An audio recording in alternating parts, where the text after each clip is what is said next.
नाज़रीन, अक्सर घरों में ये शिकायत होती है कि बच्चे बड़ों से कोई काम करने से पहले इजाज़त नहीं लेते और बच्चों को ये शिकायत होती है कि बड़े उनकी बात नहीं सुनते। बहरहाल ये शिकवा किसी भी तरफ से हो, जहां पर यह सूरत हाल हो वहां पर बहस व तकरार मामूल बन जाती है। आइए देखते हैं कि कर्नल कुद्दूस के घर आज किस बात पर बहस हो रही है। बहस किस बात पे होनी है आपी? बच्चे जब हाथ से निकल जाएं फिर बहस नहीं, अफसोस होता है।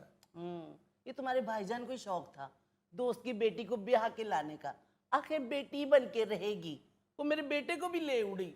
और क्या, बेटा हमारा है ही गुगू घोड़ा। ला हौल वला कुव्वत। ओए, क्यों हर वक्त लगाई बुझाई करते रहते हो? गोश्त खा खा के तुम्हारे दिमाग पे चर्बी चढ़ गई हुई है। ओ बहन, तुम्हारी को तो अल्लाह ही पूछेगा, तुम किस लिए हर वक्त लगाई बुझाई करते रहते हो? ओए, बच्चों को डराने वाली बला। अच्छा, ये लगाई बुझाई कर रहा है, तो उस जादूगरनी का क्या करना जो मेरे बेटे को ले उड़ी? क्यों फजूल बहस करती रहती हो? कुछ खुदा का खौफ खाओ। ना तुम्हारा बच्चा को इतना चूजा है और ना ही वो तुम्हारी बहू चील है जो तुम्हारे बच्चे को उड़ा के ले गई है। जबरदस्ती बगैर पूछे साथ ले जाना, उड़ा ले जाना ही होता है। फिर वही बात। भाईजान, बात तो बाजी की ठीक है, उनको पूछ के जाना चाहिए था। ओए, ईद पे कसाई को जख्मी करने वाले बैडे, वो जो तुम्हारे बहन के दिमाग में आग लगी हुई है ना, उस पे डोंगे भर भर के तेल डालते जाओ और उस वक्त तक डालते रहना तेल जब तक तुम्हारी बहन का दिमाग फट ना जाए। आज दुरानी को आले ने दो, इंशाल्लाह उसे कहूंगा कि तुम्हें जबरदस्ती जीप में डाल के ले जाए और वहां जब शेर बिल्कुल सामने आ जाए ना तो तुम्हें उसके मुंह पे करा दे। एक ये दुरानी साहब को पता नहीं कहां से ले आते हैं। उसकी बेटी कम है जो उसका भी जिक्र बीच में ले आते हैं। यानी शेर के जिक्र पे तुम्हें गुस्सा नहीं चढ़ा, दुरानी के जिक्र पे गुस्सा चढ़ गया। देख लें आपी भाईजान कैसी बातें कर रहे हैं, मैंने अभी खाना नहीं खाया। नहीं, तुमने खाना ना भी खाया होगा तो शेर तुम्हें मजे से खाएगा।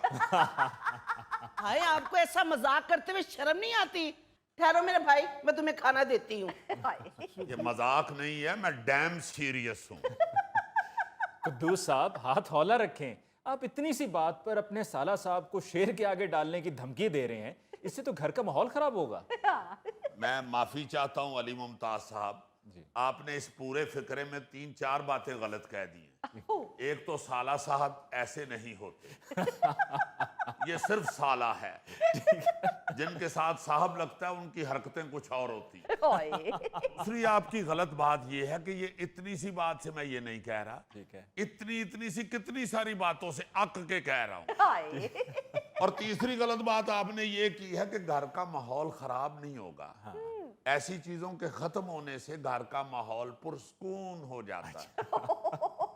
अब्दुल कुद्दूस, जंगल में भी जब फायर होता है तो एकदम परिंदों की चीखो पुकार शुरू हो जाती है। वाह! और फिर पूरा जंगल पुरसकून हो जाता है। अली मुमताज साहब, आपको पता है कि जंगल में जब खामोशी और सुकून हो तो यह किस बात का इशारा है? नहीं, मुझे तो नहीं मालूम, आप बता दें। मैं बताऊंगा, मुझे बताना पड़ेगा, एक एक्सपर्ट ही बता सकता है। वो सारे परिंदे सहम जाते हैं। अच्छा। और कोई उनकी क्लास में उनका टीचर नहीं आ जाता जो खामोश हो जाते हैं। अच्छा। वैसे दुरानी, माफ करना, गोली तो तुम जाया करते हो। अगर तुम बंदूक एक साइड पे रख के जंगल में खड़े हो के खाऊ भी करो तो जानवर डर जाएंगे। ओहो कर्नल साहब, बाकी जानवर तो डर जाते हैं, बंदर नहीं डरता। बंदर उल्टा मुझे कहता है ओह। वाह, क्या बात है दुरानी साहब, खूब रिसर्च है आपकी जंगल के हवाले से। काश कुछ रिसर्च अपने घर पे भी कर लेते तो बेटी को भी रहने के तौर तरीके आ जाते। किस तरह बात कर रही हो दुरानी के साथ? मेरा दोस्त है वो, कुछ ख्याल किया करो।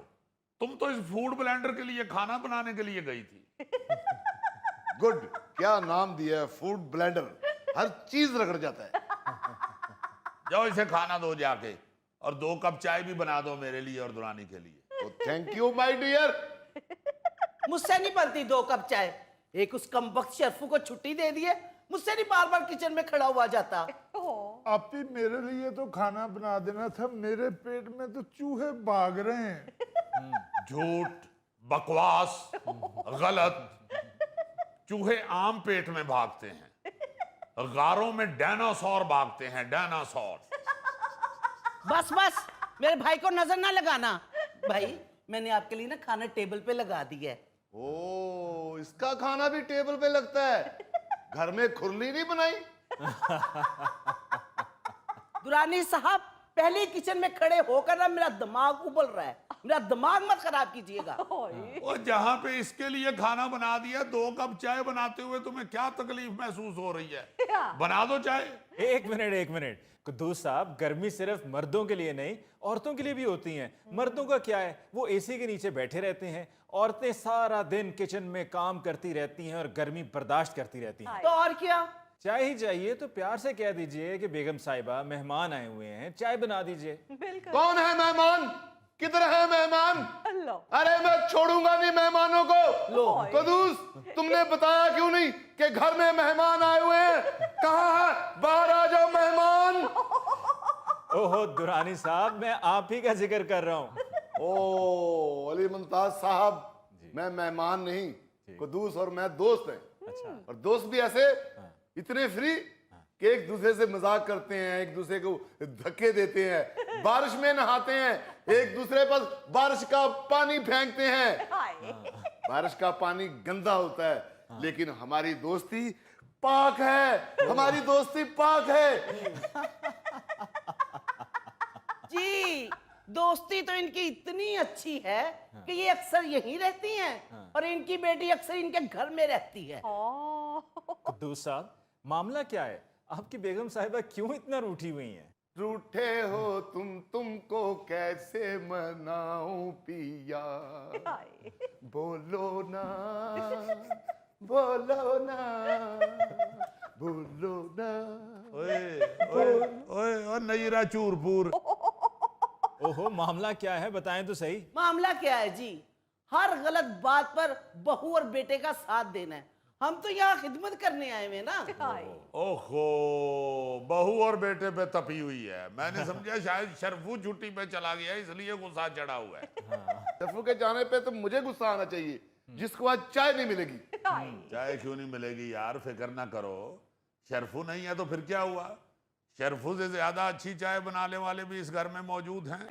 खबरदार मुझे चाय बनाने का कहा तो मेरा पहले ही दिमाग 48 डिग्री पर उबल रहा है। वाकई यहाँ पे तो पारा 48 डिग्री पे पहुंचा हुआ है। हंसनी, बहुत गर्मी है यहाँ पे, लगता है जन्नत से निकल के दोज़ख में आ गए हैं। तो बेटा जी वहीं रहना था, यहाँ आने की क्या जरूरत थी आपको? ओए एक मिनट